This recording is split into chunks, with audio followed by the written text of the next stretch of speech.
पूरी दुनिया भौतिकवाद का जो तांडव होता है, उससे जो अवसाद और कुंठा है, अगर उससे कहीं मुक्ति है तो हमारा जो अध्यात्म लदा हुआ है उसी सवारी पर, वो राहत देता है।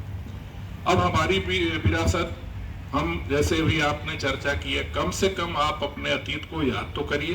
किन लोगों का नाम, अगर गणित का नाम अभी चर्चा हो रही थी जिनके बारे में कह रहे हैं, संस्कृत में एक श्लोक कहा जाता है, स्वदेशे पूज्यते राजा विद्वान सर्वत्र पूज्यते।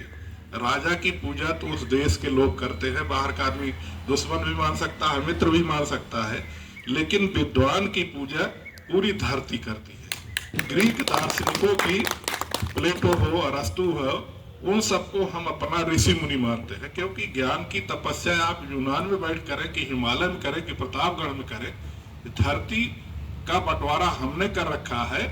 ऋषि मुनियों के लिए, विद्वजनों के लिए पूरी धरती बस द्वय कुटुंबकम है। चाहे किसी कोने रहिए, चाहे जो कपड़ा पहन लीजिए, चाहे जो संस्कार संस्कृति उड़ेल लीजिए, ये भी बहुत कुछ वहाँ की भौगोलिक स्थितियां तय करती हैं।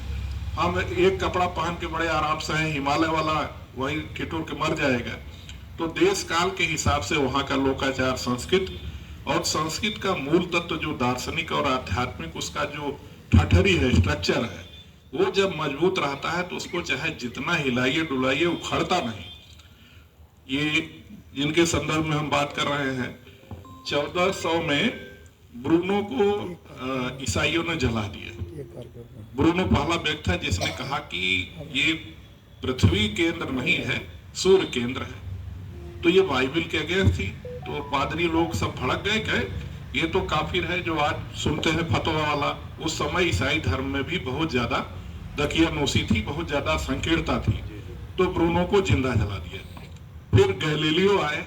गैलीलियो ने 1453 में साहस किया, कहा नहीं, ये पृथ्वी जो है सूर्य का चक्कर लगाती है, और ये हेलियोसेंट्रिक जो है वो सिद्धांत दिया। जियोसेंट्रिक, पृथ्वी केंद्रित जो सौरमंडल की व्यवस्था थी, पहले ये कहते थे कि नहीं, पृथ्वी केंद्र है, सब ग्रह चक्कर लगाते हैं, सूर्य भी चक्कर लगाता है। इन्होंने बात को पलट दिया, कहा ये है।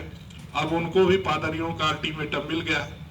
तो उन्होंने सोचा लटकाए जाने से बढ़िया है कि कुछ थोड़ा सा डाउन हो जाए। तो उन्होंने कहा मेरी आंखों में कुछ धुंधलापन के नाते ऐसा दिख गया होगा। तो उनका यूरोपीय समाज उस समय आज से 800 वर्ष पहले नहीं तैयार था इस सत्य को। आज जो किसी की नहीं सुनते कि धर्म वाले चाहे जो बकते रहें, जो विज्ञान को समझ में आएगा वो अपनी दंदनाती सवारी लेके आगे बढ़ता जा रहा है। और हमारे यहाँ जब हम इनको गणित में देखते हैं, आज का विज्ञान किसके नाम पर कुलाचे मार रहा है। हमारा अध्यात्म में अद्वैतवादी सिद्धांत और विज्ञान में बाइनरी सिस्टम।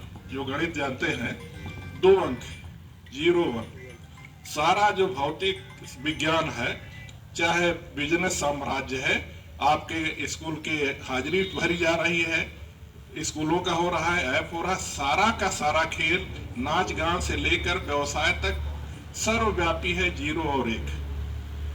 बाइनरी जो है, इसी डिजिट पर 0 1 0 1, वो गणित की एक भाषा है। उसी भाषा पर हमारा है साइंस, और वो सारा सब कुछ चल रहा है।